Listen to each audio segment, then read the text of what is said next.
Public TV ಸುದ್ದಿಯನ್ನ break ಮಾಡ್ತು. ಪರಿಣಾಮ D gang ದಿಕ್ಕಾಪಾಲಾಯಿತು. ರಾಜ್ಯದ ವಿವಿಧ ಕಾರಾಗೃಹಗಳಿಗೆ ಡಿ ಗ್ಯಾಂಗ್ನ ಸದಸ್ಯರನ್ನ ಬೇರೆ ಬೇರೆ ಕಡೆಗೆ ಶಿಫ್ಟ್ ಮಾಡಲಾಗುತ್ತೆ. ಡಿ ಗ್ಯಾಂಗ್ ಸದಸ್ಯರು ಹೋಗ್ತಾ ಇರುವ ಜೈಲುಗಳು ಯಾವುದು? ಹಾಗಾದ್ರೆ ಪರಪ್ಪನ ಅಗ್ರಹಾರದಿಂದ ಯಾವ್ಯಾವ ಜೈಲಿಗೆ ಆರೋಪಿಗಳನ್ನ ಶಿಫ್ಟ್ ಮಾಡ್ತಿದ್ದಾರೆ, ಯಾವ್ಯಾವ ಆರೋಪಿಗಳನ್ನ ಶಿಫ್ಟ್ ಮಾಡಲಾಗ್ತಾ ಇದೆ, ಯಾರನ್ನ ಪರಪ್ಪನ ಅಗ್ರಹಾರದಲ್ಲೇ ಮುಂದುವರಿಸ್ತಾರೆ ಮತ್ತು ತುಮಕೂರಿನ ಕಾರಾಗೃಹದಲ್ಲಿರುವಂತಹ ಆರೋಪಿಗಳನ್ನ ಅಲ್ಲೇ ಮುಂದುವರಿಸ್ತಾರೆ, ಉಳಿದಂತೆ ಎಲ್ಲೆಲ್ಲಿ ಯಾರ್ಯಾರು ಶಿಫ್ಟ್ ಆಗ್ತಾ ಇದ್ದಾರೆ ಅನ್ನೋ ವರದಿ ಇದೆ, ನೋಡ್ಕೊಂಡು ಬನ್ನಿ.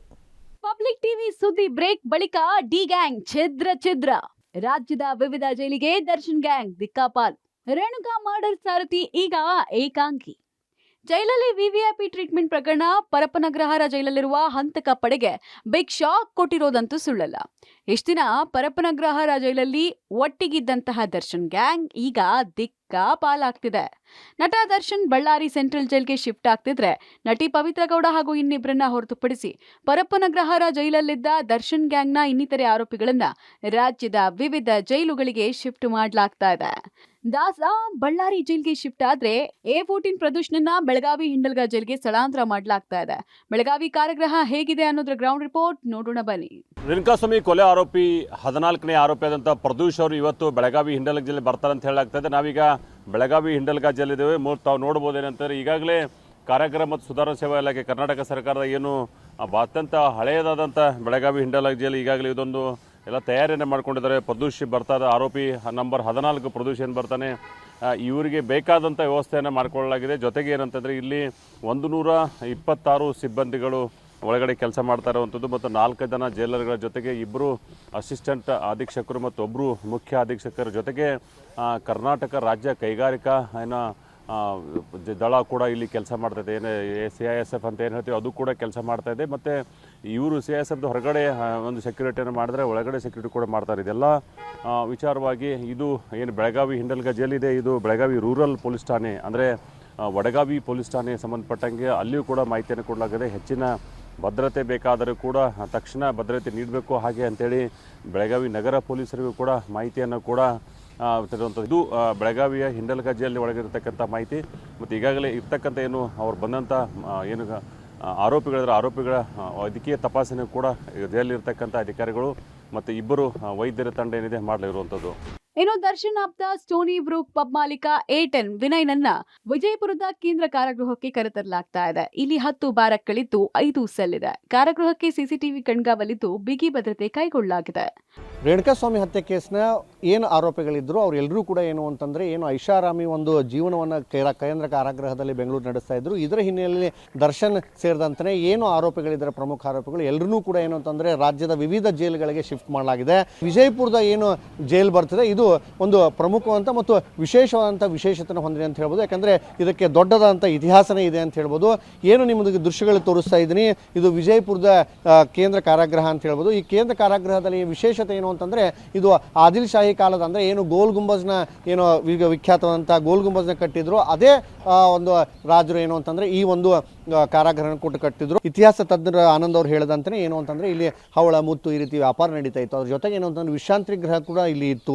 ರಾಜ ಮಹಾರಾಜರು ಯಾರಾದರೂ ಬೇರೆ ಕಡೆಯಿಂದ ಬೇರೆ ರಾಜ್ಯಗಳಿಂದ ಬಂದಂಥ ಮಹಾರಾಜರು ಇರಲಿ ಅಥವಾ ಬೇರೆ ಯಾರಾದರೂ ಮುಖ್ಯ ಅತಿಥಿಗಳಿದ್ದರೆ ಅವರನ್ನು ಇಲ್ಲಿ ಕೂಡಿಸಿ ಮಾತಾಡುವಂಥ ಒಂದು ಇತಿಹಾಸ ಒಂದು ತಜ್ಞರು ಏನು ಬರ್ತಾ ಇದ್ರು ಅವರೆಲ್ಲರೂ ಕೂಡ ಏನು ಅಂತಂದರೆ ಹೇಳೋದಂತಂದರೆ ಇದು ಭಾರಿ ಪುರಾತನವಾದದ್ದು. ಜೊತೆಗೆ ಏನು ಅಂತಂದರೆ ದೊಡ್ಡದಂಥ ಇತಿಹಾಸವನ್ನು ಈ ಒಂದು ಕಟ್ಟಡ ಹೊಂದಿದೆ ಅಂತಲೇ ಹೇಳ್ಬೋದು. ಈ ನಿಟ್ಟಿನಲ್ಲಿ ಏನು ಅಂತಂದರೆ ಈ ಇತಿಹಾಸ ಹೊಂದಿದಂಥ ಕಟ್ಟಡದಲ್ಲಿ ಅನೇಕ ನಟೋರಿಯಸ್ ಕೂಡ ಈಗ ಇಲ್ಲಿ ಕೂಡ ಇದ್ದರು. ಅವರೆಲ್ಲರೂ ಕೂಡ ಬಿಡುಗಡೆಯಾಗಿ ಅನೇಕರು ಕೂಡ ಇಲ್ಲಿ ಏನು ಜೈಲವಾಸವನ್ನು ಅನುಭವಿಸಿ ತಳಿದಾರೆ ಅಂತಲೇ ಹೇಳ್ಬೋದು. ಕಲಬುರಗಿ ಕಾರಾಗೃಹ ದರ್ಶನ್ ಆಪ್ತ ಹಾಗೂ ಮ್ಯಾನೇಜರ್ A11 ನಾಗರಾಜ್ನನ್ನ ಶಿಫ್ಟ್ ಮಾಡಲಾಗ್ತಾ ಇದೆ.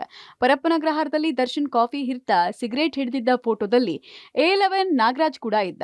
ಇದೀಗ ದರ್ಶನ್ ಬಿಟ್ಟು ಆಪ್ತ ಬೇರೆ ಜೈಲಿಗೆ ಶಿಫ್ಟ್ ಆಗ್ತಿದ್ದಾನೆ. 23 ಎಕರೆ ಪ್ರದೇಶದಲ್ಲಿರುವ ಕಲಬುರಗಿ ಕೇಂದ್ರ ಕಾರಾಗೃಹದಲ್ಲಿ 600 ಕೈದಿಗಳ ಸಾಮರ್ಥ್ಯ ಇದ್ದು ಸದ್ಯ 629 ಕೈದಿಗಳಿದ್ದಾರೆ.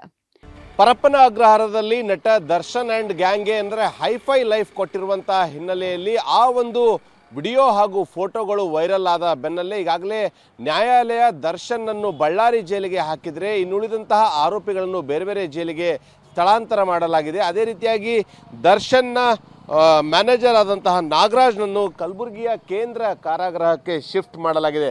ಆ ಒಂದು ರೇಣುಕಾಸ್ವಾಮಿ ಕೊಲೆ ಪ್ರಕರಣದ A11 ಆರೋಪಿ ಆದಂತಹ ನಾಗರಾಜ್ನನ್ನು ಕಲಬುರಗಿ ಕೇಂದ್ರ ಕಾರಾಗೃಹಕ್ಕೆ ಈಗಾಗಲೇ ಶಿಫ್ಟ್ ಮಾಡಲಾಗಿದ್ದು ಇವತ್ತು ಸಾಯಂಕಾಲ ಅಥವಾ ಮಧ್ಯರಾತ್ರಿವರೆಗೂ ಕೂಡ ನಾಗರಾಜ್ನನ್ನು ಬೆಂಗಳೂರಿನ ಪರಪ್ಪನ ಅಗ್ರಹಾರದಿಂದ ಕಲಬುರಗಿಯ ಕೇಂದ್ರ ಕಾರಾಗೃಹಕ್ಕೆ ತರುವಂತಹ ಎಲ್ಲ ಚಾನ್ಸಸ್ ಇದೆ. ಇದಕ್ಕೆ ಬೇಕಾದಂತಹ ಸಿದ್ಧತೆಗಳನ್ನು ಕೂಡ ಈಗಾಗಲೇ ಕಾರಾಗೃಹದ ಅಧಿಕಾರಿಗಳು ಕೂಡ ಮಾಡಿಕೊಂಡಿದ್ದಾರೆ.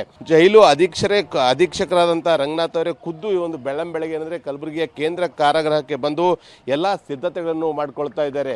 ಈ ಮೂಲಕ ಏನಂದರೆ ಅಲ್ಲಿ ಪರಪ್ಪನ ಅಗ್ರಹಾರದಲ್ಲಿ ಯಾವ ರೀತಿಯಾಗಿ ಕೇಂದ್ರ ಕಾರಾಗೃಹದ ಅಧಿಕಾರಿಗಳು ಎಡವು ಮಾಡಿದ್ರು ಅಂತಹ ಎಡವು ಕಲಬುರಗಿಯಲ್ಲಿ ಆಗಬಾರ್ದು ಎಂಬ ರೀತಿಯಲ್ಲಿ ಏನಂದರೆ ಬೇಕಾದಂತಹ ಎಲ್ಲ ಮುಂಜಾಗ್ರತಾ ಕ್ರಮಗಳನ್ನು ಜೈಲಿನ ಅಧಿಕಾರಿಗಳು ತೆಗೆದುಕೊಂಡಿದ್ದಾರೆ. ಇನ್ನು ಹಂತಕ ಪಡೆಯ ಸದಸ್ಯರಾದ A12 ಲಕ್ಷ್ಮಣ್ ಮತ್ತು A6 ಜಗದೀಶ್ನನ್ನ ಶಿವಮೊಗ್ಗ ಜೈಲಿಗೆ ಶಿಫ್ಟ್ ಮಾಡಲಾಗ್ತಾ ಇದೆ. ಶಿವಮೊಗ್ಗ ಜೈಲಿನಲ್ಲಿ ಒಟ್ಟು 770 ಕೈದಿಗಳಿದ್ದು 450 ಸಜಾ ಕೈದಿಗಳಿದ್ದು 370 ವಿಚಾರಣಾಧೀನ ಕೈದಿಗಳಿದ್ದಾರೆ. ದರ್ಶನ್ ಸಹಚರರು ಜೈಲಿಗೆ ಸ್ಥಳಾಂತರ ಹಿನ್ನೆಲೆಯಲ್ಲಿ ಬಿಗಿ ಭದ್ರತೆ ಕಲ್ಪಿಸಲಾಗಿದೆ. ಜೈಲಿನಲ್ಲಿ ದರ್ಶನ್ಗೆ ರಾಜಾತಿಥ್ಯ ನೀಡಿದ ಹಿನ್ನೆಲೆಯಲ್ಲಿ ಸಹಚರನ ಬೇರೆ ಬೇರೆ ಜೈಲಿಗೆ ಈಗಾಗಲೇ ಶಿಫ್ಟ್ ಮಾಡಲಾಗಿದೆ. ಇದೀಗ ಶಿವಮೊಗ್ಗದ ಕೇಂದ್ರ ಕಾರಾಗೃಹಕ್ಕೆ ಇಬ್ಬರನ್ನ ಶಿಫ್ಟ್ ಮಾಡುವ ಕೆಲಸ ಕೂಡ ನಡೀತಾ ಇದೆ. A6 ಲಕ್ಷ್ಮಣ್ ಮತ್ತು A12 ಜಗದೀಶ್ ಎಂಬ ಇಬ್ಬರು ಆರೋಪಿಗಳನ್ನ ಇದೀಗ ಇದೇ ಶಿವಮೊಗ್ಗದ ಕೇಂದ್ರ ಕಾರಾಗೃಹಕ್ಕೆ ಶಿಫ್ಟ್ ಮಾಡಲು ಎಲ್ಲ ರೀತಿ ಸಿದ್ಧತೆ ನಡೆಸಲಾಗಿದೆ. ನೋಡಬಹುದಾಗಿದೆ ಶಿವಮೊಗ್ಗದ ಹೊರವಲಯದ ಸೋಗನ ಬಳಿ ಈ ಒಂದು ಕೇಂದ್ರ ಕಾರಾಗೃಹ ಇದೆ. ಅಂದರೆ ಈ ಜೈಲಿನಲ್ಲಿ ಈಗಾಗಲೇ ಬೇರೆ ಬೇರೆ ಪ್ರಕರಣಕ್ಕೆ ಸಂಬಂಧಿಸಿದಂತೆ ಸುಮಾರು 770 ಕೈದಿಗಳು ಇದ್ದಾರೆ. ವಿಚಾರಣಾಧೀನ ಕೈದಿಗಳು ಕೂಡ ಈ ಒಂದು ಜೈಲಿನಲ್ಲಿ ಇದ್ದಾರೆ. ಸಾಕಷ್ಟು ಭದ್ರತೆ ಕೂಡ ಒದಗಿಸಲಾಗಿದೆ. ಅಂದರೆ ಈ ಜೈಲಲ್ಲೂ ಕೂಡ ಈ ಹಿಂದೆ ಸಾಕಷ್ಟು ಆರೋಪಗಳು ಕೇಳಿಬರ್ತಿತ್ತು. ಅಂದರೆ ಹಲವು ಬಾರಿ ಪೊಲೀಸವರು ಕೂಡ ಈ ಒಂದು ಜೈಲ್ ಮೇಲೆ ದಾಳಿ ಮಾಡಿಸಿದ್ದಾರೆ, ಪರಿಶೀಲನೆ ಕೂಡ ಮಾಡಿದ್ದಾರೆ. ಅಂದರೆ ದಾಳಿ ಮಾಡಿದಂಥ ವೇಳೆ ಸಾಕಷ್ಟು ಬಿಡಿ ಸಿಗರೇಟ್ ಇರ್ಬೋದು, ಬೇರೆ ಬೇರೆ ಮೊಬೈಲ್ ಇರ್ಬೋದು, ಇತರೆ ವಸ್ತುಗಳು ಕೂಡ ಈ ಜೈಲಲ್ಲಿ ಪತ್ತೆಯಾಗಿತ್ತು. ಹೀಗಾಗಿ ಈ ಜೈಲಿಗೂ ಕೂಡ ಕೇಂದ್ರ ಭದ್ರತಾ ಪಡೆಯ ಭದ್ರತೆಯನ್ನು ಒದಗಿಸಲಾಗಿದೆ. ಹೀಗಾಗಿ ಇತ್ತೀಚೆಗೆ ಸ್ವಲ್ಪ ಪ್ರಕರಣ ಕಡಿಮೆಯಾಗಿದೆ ಅಂತ ಹೇಳ್ಬೋದು. ಆದರೂ ಕೂಡ ಆಗಾಗ ಪೊಲೀಸರು ದಾಳಿ ಮಾಡಿದಂಥ ಸಂದರ್ಭದಲ್ಲಿ ಬ್ಯಾರಕ್ಗಳಲ್ಲಿ ಇರ್ಬೋದು ಅಥವಾ ಕೈದಿಗಳ ಬಳಿ ಮೊಬೈಲ್ ಇರ್ಬೋದು, ಜೊತೆಗೆ ಬಿಡಿ ಸಿಗರೇಟ್ ಇರ್ಬೋದು, ಇತರ ವಸ್ತುಗಳು ಕೂಡ ಇಲ್ಲಿ ಪತ್ತೆಯಾಗಿದೆ. ಇನ್ನು ಗ್ಯಾಂಗ್ನ ಪ್ರಮುಖ ಆರೋಪಿ A9 ಧನರಾಜ್ನನ್ನ ಧಾರವಾಡ ಜೈಲಿಗೆ ಶಿಫ್ಟ್ ಮಾಡಲಾಗ್ತಾ ಇದೆ. ಪರಪ್ಪನ ಅಗ್ರಹಾರದಿಂದ ಆರೋಪಿ ಕರೆತರ್ತಾ ಇರುವ ಹಿನ್ನೆಲೆಯಲ್ಲಿ ಅಧಿಕಾರಿಗಳು ಎಚ್ಚೆತ್ತಿದ್ದು ಹೆಚ್ಚಿನ ಸಿಸಿಟಿವಿ ಅಳವಡಿಕೆ ಮಾಡಲಾಗಿದೆ. ಅನ್ಯ ಖೈದಿಗಳ ಜೊತೆಗೆ ಬ್ಯಾರಕ್ನಲ್ಲಿ ಧನರಾಜ್ನನ್ನ ಇರಿಸಲಾಗಿದೆ. ಬೆಂಗಳೂರಿನ ಪರಪ್ಪನ ಅಗ್ರಹಾರದಲ್ಲಿ ಮೋಜು ಮಸ್ತು ಮಾಡಿದ ನಟ ದರ್ಶನ್ ಹಾಗೂ ಗ್ಯಾಂಗ್ಗೆ ಇವತ್ತು ಬೇರೆ ಬೇರೆ ಏನಂತಿದ್ರೆ ಜೈಲುಗಳಿಗೆ ಶಿಫ್ಟ್ ಮಾಡ್ತಾ ಇರುವಂಥದ್ದು. ಸದ್ಯಕ್ಕೆ ಧಾರವಾಡದ ಕೇಂದ್ರ ಕಾರಾಗೃಹಕ್ಕೆ ಈ ರೇಣುಕಾಸ್ವಾಮಿ ಕೊಲೆಗೆ ಸಂಬಂಧಪಟ್ಟಂಗೆ ಆರೋಪಿ ನಂಬರ್ 9 ಧನರಾಜ್ಗೆ ಇಲ್ಲಿಂದ ಏನಂತಿದ್ರೆ ಇವತ್ತು ಸಂಜೆವರೆಗೆ ಶಿಫ್ಟ್ ಮಾಡುವಂಥ ಸಾಧ್ಯತೆ ಇದೆ. ಯಾಕಂತಿದ್ರೆ ನಿನ್ನೆಷ್ಟೇ ನ್ಯಾಯಾಲಯ ಧನರಾಜ್ಗೆ ಏನಂತಿದ್ರೆ ಧಾರವಾಡಕ್ಕೆ ಶಿಫ್ಟ್ ಮಾಡಬೇಕನ್ನುವಂಥ ಒಂದು ಆದೇಶ ಏನಂತಿದ್ರೆ ಕೊಟ್ಟಿರುವಂಥದ್ದು. ಹೀಗಾಗಿ ದರ್ಶನ್ಗೆ ಒಂದು ಕಡೆ ಬಳ್ಳಾರಿ ಜೈಲಿಗೆ ಶಿಫ್ಟ್ ಮಾಡಿದರೆ ಧನರಾಜ್ಗೆ ಏನಂತಿದ್ರೆ ಇಲ್ಲಿ ಧಾರವಾಡ ಕೇಂದ್ರ ಕಾರಾಗೃಹಕ್ಕೆ ಶಿಫ್ಟ್ ಮಾಡಲಾಗ್ತಾ ಇದೆ. ಧಾರವಾಡ ಕೇಂದ್ರ ಕಾರಾಗೃಹದಲ್ಲಿ ಒಟ್ಟು ಏನಂತಿದ್ರೆ 500ಕ್ಕೂ ಹೆಚ್ಚು ಕೈದಿಗಳು ಇದ್ದಾರೆ. ಅದರಲ್ಲಿ ವಿಚಾರಣಾಧೀನ ಕೈದಿ ಮತ್ತು ಏನಂತಿದ್ರೆ ಶಿಕ್ಷೆಯನ್ನು ಅನುಭವಿಸ್ತವ್ರು ಅಂತಂದರೆ ನ್ಯಾಯಾಲಯದಿಂದ ಶಿಕ್ಷೆ ಆಗಿರುವಂಥ ಕೈದಿಗಳು ಸಾಕಷ್ಟು ಜನ ಇದ್ದಾರೆ. ಹೀಗಾಗಿ ಇಲ್ಲಿ ಏನಂತಿದ್ರೆ 9 ರಿಂದ 10 ಬ್ಯಾರಕ್ ಇವೆ. ಆ 9 ರಿಂದ 10 ಬ್ಯಾರಕ್ನಲ್ಲಿ ಒಂದೊಂದು ಕಡೆ ಏನಂತಿದ್ರೆ 15, 20, 40 ಹೀಗೆ ಏನು ವಿಚಾರಣಾಧೀನ ಕೈದಿಗಳು ಏನಂತಿದ್ರೆ ಇರ್ತಾರೆ. ಫೋಟೋಗಳು ಏನಂತಿದ್ರೆ ಹೊರಗಡೆ ಬಂದಿದ್ದು ಅದನ್ನು ನೋಡಿದರೆ ಇಲ್ಲೂ ಕೂಡ ಏನಂತಿದ್ರೆ ಅದು ಆಗಬಹುದಾ ಅಥವಾ ಇಲ್ಲಿ ಕಟ್ಟುನಿಟ್ಟಿನ ಕ್ರಮ ತಗೋತಾರ ಅನ್ನೋಂಥ ಪ್ರಶ್ನೆ ಕಾಡ್ತಾ ಇರುವಂಥದ್ದು. ಇನ್ನುಳಿದಂತೆ ಪ್ರಕರಣದ A1 Pavithra Gowda, A7 Anukumar, A13 ದೀಪಕ್ರನ್ನ ಪರಪ್ಪನಗ್ರಹಾರ ಜೈಲಲ್ಲೇ ಇರಿಸಲಾಗಿದೆ.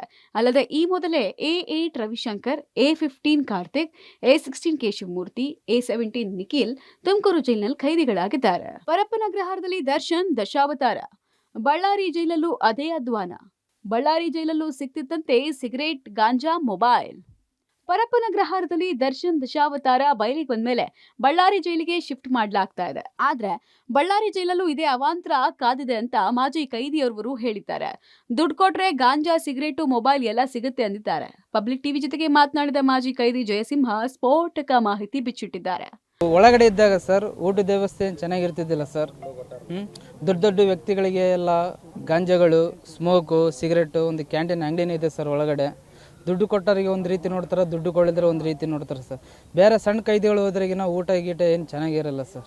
ಇಲ್ಲಿ ನಡೀತೆ ಸರ್, 1 ಡಬಲ್ ಸರ್. ಇಲ್ಲಿ ಬೆಂಗಳೂರು ಜೈಲಲ್ಲಿ ಗಾಂಜಾ ನ್ಯೂಸ್ ಬಂದಿಲ್ಲ ಸರ್. ಇಲ್ಲಿ ಮಾತ್ರ ಗಾಂಜಾ ಪಕ್ಕ ಸರ್, 100% ಸರ್. ಇಲ್ಲಿ ಮಾತ್ರ ವಾರ್ಡನ್ನು ಜೈಲರ್ ಸರ್, ಅವರು ದುಡ್ಡು ಕೊಟ್ರಿಗಿನ ಅವ್ರು ಏನ್ ಬೇಕಾದ್ರೂ ತಂದು ಕೊಡ್ತಾರೆ ಸರ್. ಅಲ್ಲಿಗೆ ಬಿಂದಾಸ್ ಆಗಿರಬಹುದು ಸರ್. ಇಲ್ಲಿ ರಾಜದಂಗೆ ಇರ್ತಾರೆ ಇಲ್ಲಿ ಮಾತ್ರ.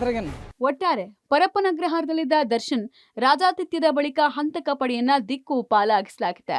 ಆದ್ರೆ ಇಲ್ಲೂ ಡಿ ಗ್ಯಾಂಗ್ಗೆ ಎಲ್ಲಾ ಸೌಲಭ್ಯಗಳು ಸಿಗುತ್ತಾ? ಇಷ್ಟೆಲ್ಲ ವಿವಾದ ಮುಜುಗರದ ಬಳಿಕ ಸರ್ಕಾರ ಎಚ್ಚೆತ್ತುಕೊಳ್ಳಿದೆಯಾ? ಕಾದ್ ನೋಡ್ಬೇಕಾಗಿದೆ. District bureau, public TV. ಕೆಟ್ಟ ಮೇಲೆ ಬುದ್ಧಿ ಬಂತು ಅಂತಾರೆ, ಸುಟ್ಟ ಮೇಲೆ ಒಲೆ ಉರಿತು ಅಂತಾರೆ. ದರ್ಶನ್ಗೆ ಇನ್ನು ಮೇಲಾದರೂ ಬುದ್ಧಿ ಬರುತ್ತಾ? ಕಾದು ನೋಡಬೇಕು. ಈಗ ಅವರ ಇಡೀ ಟೀಮನ್ನು ಹರಿದು ಹಂಚಿ ಬೇರೆ ಬೇರೆ ಕಡೆ ಶಿಫ್ಟ್ ಮಾಡುವಂತಹ ಕೆಲಸ ಆಗ್ತಾ ಇದೆ. ಅಲ್ಲೂ ಕೂಡ ರಾಜಾತಿಥ್ಯ ಸಿಗದೇ ಇರುವ ನಿಟ್ಟಿನಲ್ಲಿ ಏನೆಲ್ಲ ಕ್ರಮಗಳನ್ನು ತೆಗೆದುಕೊಳ್ತಾರೆ, ಈ ಪ್ಲಾನ್ ಎಷ್ಟರ ಮಟ್ಟಿಗೆ ಸಕ್ಸಸ್ ಆಗುತ್ತೆ ಅನ್ನೋದಕ್ಕೆ ಕಾಲವೇ ಉತ್ತರವನ್ನು ಕೊಡಬೇಕು.